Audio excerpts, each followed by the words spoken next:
తాకట్టులో ఉన్న బంగారాన్ని విడిపించి ఆ రోజు ఆన్లైన్ రేటుకే మేము కొంటాం. Sharma gold company.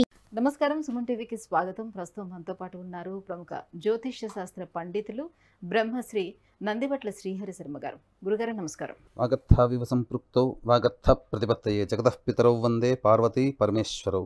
సదాశివసమారంభాం శంకరాచార్య మధ్యమాం అస్మదాచార్య పర్యంతం వందే గురుపరంపరాం. ఆదిత్యాయ చ సోమాయ మంగళాయ బుధాయ చ గురుశుక్ర శనిభ్యశ్చ రాహవే కేతవే నమః. గురుగారు, జూన్ 6వ తారీఖున పంచగ్రహ కూటమి ఉంది కదా, ఇలా 5 గ్రహాలు ఒకే స్థానంలోకి రావటం వల్ల రానున్న రోజుల్లోని ప్రపంచవ్యాప్తంగా ఎటువంటి సంఘటనలు చోటు చేసుకునే అవకాశాలు ఉన్నాయి? గ్రహకూటమి ఇది సాధారణంగా ఏర్పడేటువంటిది. గ్రహకూటములు గ్రహాలన్నీ కూడా సంచారం చేస్తున్నప్పుడు గ్రహ గతుల రీత్యా కొన్ని రాశుల్లో ఒకటి కంటే ఎక్కువ గ్రహాలు కలిసినప్పుడు ఆ కూటమి ప్రభావము ప్రపంచవ్యాప్తముగా ఉంటుంది.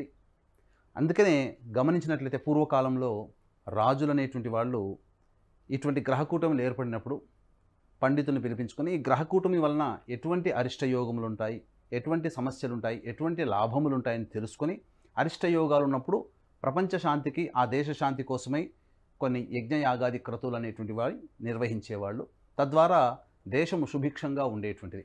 అయితే ఇప్పుడు గమనించుకున్నట్లయితే ఈ యొక్క గ్రహకూటమి ప్రభావం ఏ ఒక్క వ్యక్తికో సంబంధించిందో లేకపోతే ఏ దేశానికి సంబంధించిందో కాదు, ఇది ప్రపంచవ్యాప్తముగా ఉన్నటువంటి మానవాళికి సంబంధించినటువంటి అంశము. కాబట్టి సాధారణంగా అసాధారణమైనటువంటి పరిస్థితులు ఏర్పడినప్పుడు ఈ గ్రహకూటములు అనేటువంటి ఉండడం, తద్వారా దాని యొక్క ప్రభావము గ్రహకూటమి కంటే ముందు కానీ గ్రహకూటమి తర్వాత కానీ ఏర్పడేటువంటి అవకాశాలు ఉంటాయి. కాబట్టి మనం గమనించుకున్నట్లయితే పాస్ట్ లైఫ్ చరిత్రను కనుక మనం గమనించుకున్నట్లయితే కరోనా ఏర్పడడానికంటే ముందు గ్రహకూటమి ఏర్పడడం, అలాగే శని వక్రీకరించి ఉండడం, గురువు అతిచారంతో ఉండడం, ఈ విధంగా ప్రజలు ఆహాకారములు చేస్తూ మరణిస్తారు అని చెప్పేటువంటి సందర్భంగా వచ్చింది. కాబట్టి కరోనా అనేటువంటిది చాలా విశ్వవ్యాప్తంగా ఏర్పడి ప్రజలందరూ కూడా నష్టపోయారు. అలాగే ఇక్కడ సహజముగా గ్రహకూటములు అనేటువంటి ఏర్పడతాయి.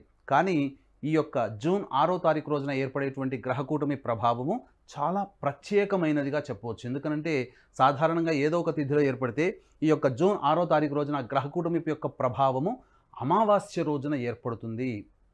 వైశాఖ మాసము అమావాస్య రోజున ఏర్పడుతుంది.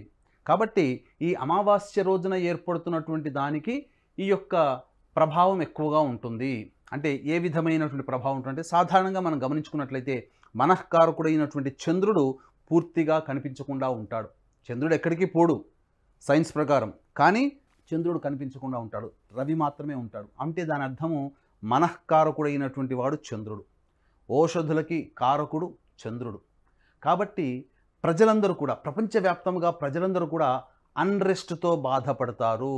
ప్రపంచవ్యాప్తంగా మానసికమైనటువంటి ఇబ్బందులు ఉంటాయి. అంటే ఏంటి? ప్రశాంతత లోపిస్తుంది మనుష్యులలో. అలజడి, రాష్ట్రారోకోలు, ధర్నాలు, లేకపోతే సంబంధించినటువంటి మనం చూసుకున్నట్లయితే ప్రధానంగా అన్ని రైళ్లు కానీ, ప్రమాదాలు కానీ, లేకపోతే రోడ్డు వాహన మార్గాలన్నీ కూడా నిలిపివేయడము, స్ట్రైకులు ఎక్కువగా జరుగుతుంటాయి.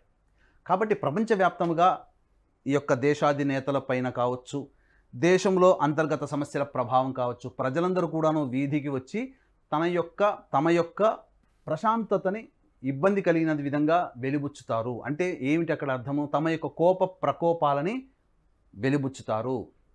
ఈ విధంగా అధిక కోపానికి దేశాధిపతులు, దేశములు కూడా బలి అవుతాయి ప్రజల యొక్క కోపానికి. ఇది మనం గ్రహకూటమి ప్రభావంలో చూసుకోవచ్చు. అయితే ప్రపంచవ్యాప్తంగా ఈ యొక్క గ్రహకూటమి అనేటువంటి ప్రభావం చూసుకున్నట్లయితే వృషభ రాశిలో ఏర్పడుతుంది పంచగ్రహ కూటమి 5, 6, 7 తారీఖుల్లో. ఎందుకంటే అమావాస్య 5వ తారీఖు రోజున సాయంత్రం 7:57 ప్రారంభమై అమావాస్య 6వ తారీఖు సాయంత్రం 6:10 అంతమైపోతుంది. తదుపరి విద్య వస్తుంది. కాబట్టి 7వ తారీఖు రోజున కూడా విద్య. కాబట్టి ఈ యొక్క చతుర్దశి, అమావాస్య, విద్య వచ్చేంత వరకు కూడాను ఈ యొక్క పంచగ్రహ కూటమి అనేటువంటిది వృషభ రాశిలో జరుగుతుంది. ముఖ్యంగా ఒక్క గురువు తప్ప మిగతా 4 గ్రహాలు శుక్రుడు, బుధుడు, రవి, చంద్రుడు అన్నీ కూడాను రోహిణీ నక్షత్రంలో ఏర్పడుతున్నాయి. అంటే మాతృకారకుడైనటువంటి చంద్రుడు.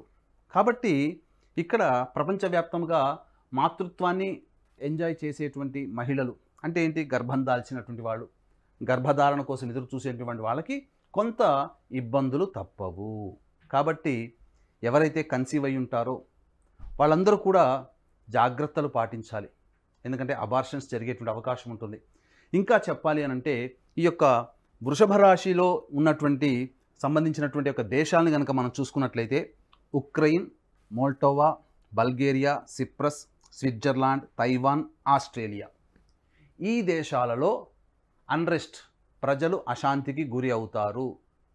ఇది ఒకటి జరుగుతుంది. లేదా ఈ చెప్పినటువంటి దేశాలలో ప్రధానంగా ఇబ్బందులు అనేటువంటివి కలుగుతాయి, ప్రమాదాలు జరుగుతాయి. కాబట్టి నీటిని ఆకర్షించే గ్రహము చంద్రుడు. కాబట్టి ఈ యొక్క దేశాలలో సంబంధించి సునామీ హెచ్చరికలు రావచ్చు. అలాగే ఈ యొక్క గ్రహాలన్నీ కూడా చూసినట్లయితే మీకు ఈ 5 గ్రహాలు వృశ్చిక రాశి మీద దృష్టి. ఇక శని 10వ దృష్టితో వృశ్చిక రాశి మీద, కుజుడు 8వ దృష్టితో వృశ్చిక రాశి మీద. కాబట్టి వృశ్చిక రాశి కూడాను ఎఫెక్ట్ అవుతుంది. ఈ వృశ్చిక రాశిలో ఏ దేశాలు ఉన్నాయండి? Azerbaijan, Turkey, Indonesia, Iran, Afghanistan, Switzerland, Hungary, Cuba, Norway, Cambodia, Algeria, Egypt, Morocco, Tunisia. ఈ యొక్క వృషభ రాశి మరియు వృశ్చిక రాశిలో కామన్గా చూసినట్లయితే స్విట్జర్లాండ్ అనేటువంటి దేశం కూడా ఉంది.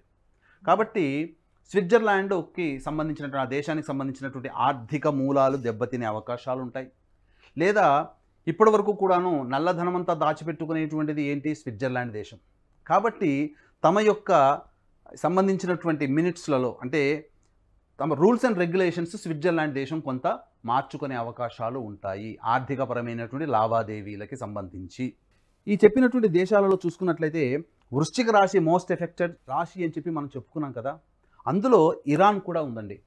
అంటే నేను ఇంతకుముందు మనం చెప్పుకున్నట్టుగా ఈ పంచగ్రహ కూటమి ఏర్పడడానికంటే ముందు, ఏర్పడిన తర్వాత కూడా మనం లెక్కలో తీసుకోవాలి. ఇరాన్ అధ్యక్షుడు హెలికాప్టర్ ప్రమాదంలో మరణించాడు కదా. అంటే మనము ఈ జ్యోతిష శాస్త్రం అనేటువంటిది ఉత్త బూటకము అని అంటుంటారు చాలామందిలో, కానీ ఇది ఒక సైన్స్ అనేటువంటి విషయాన్ని గమనించుకోవాలి. కాకపోతే జ్యోతిష శాస్త్రాన్ని మన జీవితానికి ఎదుగుదలకి ఏ విధంగా తోడ్పాడవుతుందనే విషయంలోనే దృష్టిలో పెట్టుకొని అనే కోణంలోనే మనం చూసుకున్నట్లయితే మనకు జ్యోతిష శాస్త్రం ఎంతో అద్భుతమైనటువంటి ఫలితాలను ఇస్తుంది. వృశ్చిక రాశికి సంబంధించినటువంటి దేశాల్లో ఇరాన్ ఉన్నది. ఈ ఇరాన్ అనేటువంటి దేశాధ్యక్షుడికి ఇబ్బంది కలిగింది, మరణించడం జరిగింది. ఇంకా చూసుకున్నట్లయితే వృషభ రాశిలో ఉక్రెయిన్ అనేటువంటిది కూడా ఉందండి. కాబట్టి ఇప్పుడు మనము ఆ రోజే చెప్పుకున్నాం, 2022లోనే చెప్పుకున్నాం, ఈ యొక్క సంబంధించినటువంటి రష్యా ఉక్రెయిన్ మధ్య జరిగినటువంటి యుద్ధము ప్రశ్నశాస్త్రం వేసుకొని చూసినప్పుడు ఇది నిరంతరాయంగా కొనసాగుతుంది తప్ప ఆగదు అని చెప్పి మనం చెప్పుకున్నాం ఇదివరకటి వీడియోల్లో.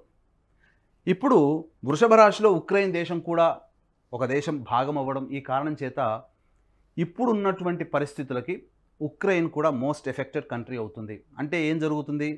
పూర్తిగా ఆ సంబంధించినటువంటి ఉక్రెయిన్ దేశం ఓడిపోవచ్చు, హ్యాండ్సప్గా చేతులు వదిలేయచ్చు, లేకపోతే ఆర్థిక మూలాల్లో ఉక్రెయిన్ కూడా ఇబ్బందులు గురయ్యేటువంటి అవకాశం ఉంది. లేకపోతే ఇంకా చెప్పాలి అంటే ఇక యుద్ధాన్ని కొనసాగించలేక సంధి చేసుకునే అవకాశాలు కూడా ఈ యొక్క పంచగ్రహ కూటమి తర్వాత ఏర్పడేటువంటి మార్పులుగా మనం గమనించుకోవచ్చు. ఇక చూసుకున్నట్లయితే ప్రధానంగా సహజ భచక్రం అనేటువంటిది మనకు తెలుసు. రాశి చక్రంలో మొదటి రాశి మేషము నుంచి చూసుకున్నట్లయితే 8వ రాశి వృశ్చిక రాశి అవుతుంది. అష్టమ భావం ఏం చెబుతుందండి? ఆయుష్కు సంబంధించినటువంటిది, రహస్యముకు సంబంధించినటువంటిది, అలాగే పరిశోధనలకు సంబంధించినటువంటిది. ఈ యొక్క పంచగ్రహ కూటం వల్ల ఏర్పడేటువంటి ఒక అద్భుతమైనటువంటి యోగం ఏమిటంటే మనిషి ఆయుష్కు సంబంధించినటువంటివి ఏదైతే అంతర్గతమైనటువంటి విషయాలు ఉంటాయో ఆ అంతర్గతమైనటువంటి విషయాల మీద పరిశోధనలు చేసేటువంటి శాస్త్రవేత్తలు అద్భుతమైనటువంటి విషయాన్ని కనుగొంటారు. మానవుడి ఆయుష్ పెంచడానికి సంబంధించినటువంటి విధానాలు రూపొందించబడతాయి ఈ యొక్క పంచగ్రహ కూటమి ప్రభావం తర్వాత. లేకపోతే మానవుడిని అతి భయంకరంగా పీడిస్తున్నటువంటి వ్యాధికి సంబంధించినటువంటి వ్యాధి నిరోధించేటువంటి మాత్రలు కానీ మందు కానీ కనిపెట్టడం జరుగుతుంది. మానవుడి జీవితాన్ని సమూలంగా నాశనం చేసే వ్యాధి యొక్క అంతానికి ఈ యొక్క పంచగ్రహ కూటమి ప్రభావంలో ఏర్పడేటువంటి ఒక మంచిగా కూడా మనం చెప్పుకోవచ్చు. కాబట్టి ఏ రకంగా చూసినప్పటికీ కూడా ఈ సంబంధించినటువంటి దేశాలలో అన్రెస్ట్ అనేటువంటిది ఏర్పడుతుంది. అంతేకాకుండా గమనించుకున్నట్లయితే మన దేశం ఏం కూడా తీసిపోదండి. కాబట్టి మన దేశంలో మనం చూసుకున్నట్లయితే ఈ యొక్క వృషభ రాశిలోనే, వృషభ లగ్నంలోనే మన దేశానికి స్వాతంత్రం అనేటువంటిది వచ్చింది. కాబట్టి మన దేశం కూడా మోస్ట్ ఎఫెక్టెడ్ కంట్రీ కూడా అవ్వచ్చు. ఇక గమనించుకున్నట్లయితే ప్రధానంగా చూసుకుంటే ఈ సంబంధించినటువంటిది ఈ యొక్క ఇన్ని దేశాలపైన ఎఫెక్ట్ ఉంటుంది అని చెప్పారు కదా, అందులో భారతదేశం అయితే కనిపించడం లేదు. సో భారతదేశంపై ఎలాంటి ఎఫెక్ట్ ఉంటుంది? ఈ యొక్క పంచగ్రహ కూటమి ప్రభావం వలన మనకు ప్రధానంగా ఇబ్బందికర పరిస్థితులు అనేటివి ఎదురవుతాయి. కాబట్టి దీన్ని దృష్టిలో పెట్టుకొని జూన్ 6వ తారీఖు రోజున వైశాఖ అమావాస్య శని జయంతి అని చెప్పడం జరుగుతుంది. ఈ శని జయంతి సందర్భంగా మా పీఠమాధ్వర్యంలో ఈ యొక్క ప్రపంచ శాంతి కోసమే నవగ్రహ హోమం, శనీశ్వర హోమం, అఘోర పాశుపత మంత్ర హోమం మరియు ఆరోగ్యానికి, విద్యకి, వివాహానికి సంబంధించినటువంటి హోమాది కార్యక్రమాలు కేవలం 1200 రూపాయలకి మా పీఠమాధ్వర్యంలో మీ గోతనామాలతో చేయించడం జరుగుతుంది. కాబట్టి అవకాశం ఉన్న వాళ్ళు కార్యక్రమ తదనంతరం కాంటాక్ట్ చేసి పూర్తి వివరాలు తెలుసుకోవచ్చు. భారతదేశం మీద ఖచ్చితంగా ఎఫెక్ట్ ఉంటుందమ్మా.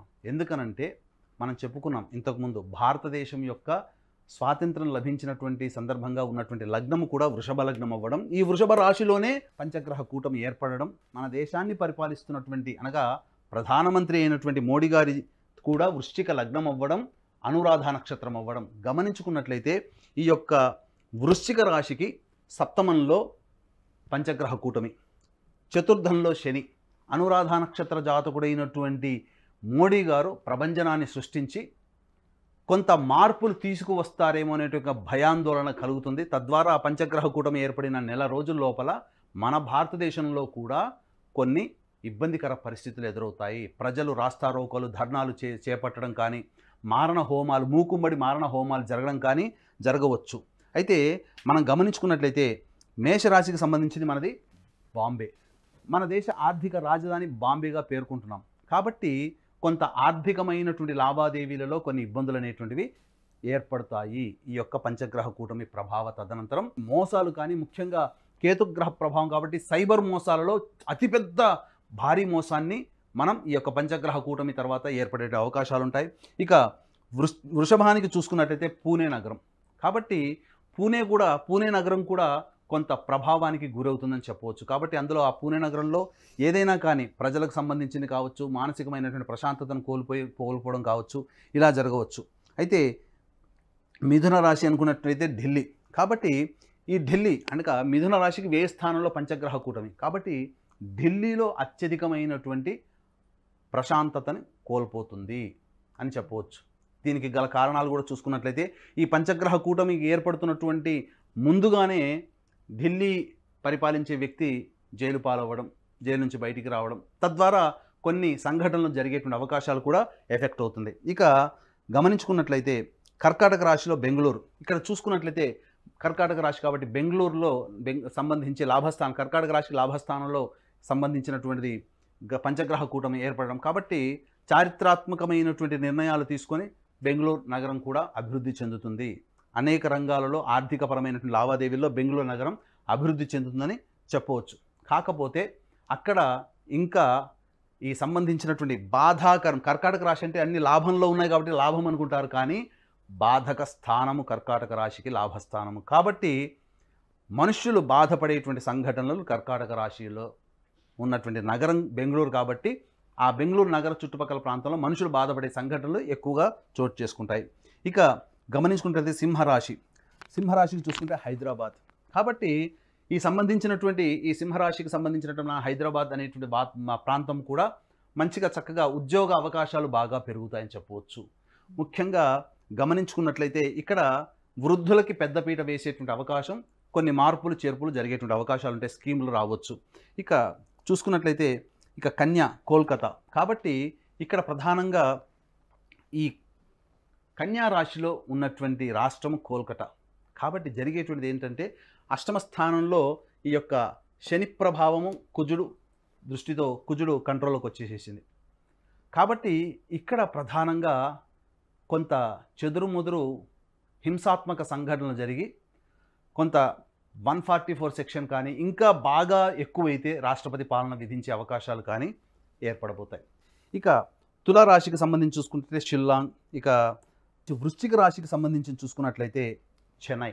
వృశ్చిక రాశి ప్రధానంగా జల సంబంధమైనటువంటి రాశి కాబట్టి సముద్ర తీర ప్రాంతంలో ఉన్నటువంటి రాజధాని చెన్నై కాబట్టి సముద్రపరమైనటువంటి అలలతో కానీ, లేకపోతే సునామీలు కానీ, లేకపోతే భయంకరమైనటువంటి తుఫాను ప్రభావంతో చెన్నై నగరం ఇబ్బంది పడుతుంది ఈ యొక్క తదనంతరం, పంచగ్రహ కూటమి తదనంతరంగా జూన్ 6వ తారీఖు తర్వాత. ఇక ధనుస్సు రాశికి సంబంధించి చూసుకున్నట్లయితే కేరళ. కాబట్టి ఈ కేరళలో కొత్త వైరస్లు కనుగొనడం కానీ, లేకపోతే ప్రధానంగా శత్రు సంబంధం అనగా 2-3 వర్గాల మధ్యన ఇబ్బంది పడేటువంటి అవకాశాలు ఈ యొక్క కూటమి తర్వాత కేరళలో సంఘటనలు చోటు చేసుకుంటాయి. ఇక మకరానికి సంబంధించి చూసుకున్నాం సూరత్, ఇక కుంభానికి చూసుకుంటే జైపూర్, మీనానికి చూసుకున్నట్లయితే గైతరత్ర. ఇవన్నీ కూడాను మోస్ట్ ఎఫెక్టెడ్ స్టేట్స్గా మన ఇండియాలో చెప్పుకోవచ్చు. ఏది ఏమైనప్పటికీ ఈ యొక్క పంచగ్రహ కూటమి ప్రభావం వలన మనకు ప్రధానంగా ఇబ్బందికర పరిస్థితులు అనేటివి ఎదురవుతాయి. కాబట్టి దీన్ని దృష్టిలో పెట్టుకొని జూన్ 6వ తారీఖు రోజున వైశాఖ అమావాస్య శని జయంతి అని చెప్పడం జరుగుతుంది. ఈ శని జయంతి సందర్భంగా మా పీఠమాధ్వర్యంలో ఈ యొక్క ప్రపంచ శాంతి కోసమే నవగ్రహ హోమం, శనీశ్వర హోమం, అఘోర పాశుపత మంత్ర హోమం మరియు ఆరోగ్యానికి, విద్యకి, వివాహానికి సంబంధించినటువంటి హోమాది కార్యక్రమాలు కేవలం 1200 రూపాయలకి మా పీఠమాధ్వర్యంలో మీ గోతనామాలతో చేయించడం జరుగుతుంది. కాబట్టి అవకాశం ఉన్నవాళ్ళు కార్యక్రమ తదనంతరం కాంటాక్ట్ చేసి పూర్తి వివరాలు తెలుసుకోవచ్చు. గురుగారు, పంచగ్రహ కూటమి వల్ల ప్రపంచవ్యాప్తంగా ఏ దేశాలు ఎఫెక్ట్ అయ్యే ఛాన్స్ ఉంది? ముఖ్యంగా భారతదేశంపై ఎటువంటి ప్రభావం ఉండే అవకాశం ఉంది? ఎలాంటి సంఘటనలు చోటు చేసుకుంటారనే విషయాన్ని తెలియజేసినందుకు ధన్యవాదాలండి. సర్వం శ్రీ ఉమామహేశ్వర పరబ్రహ్మార్పణమస్తు.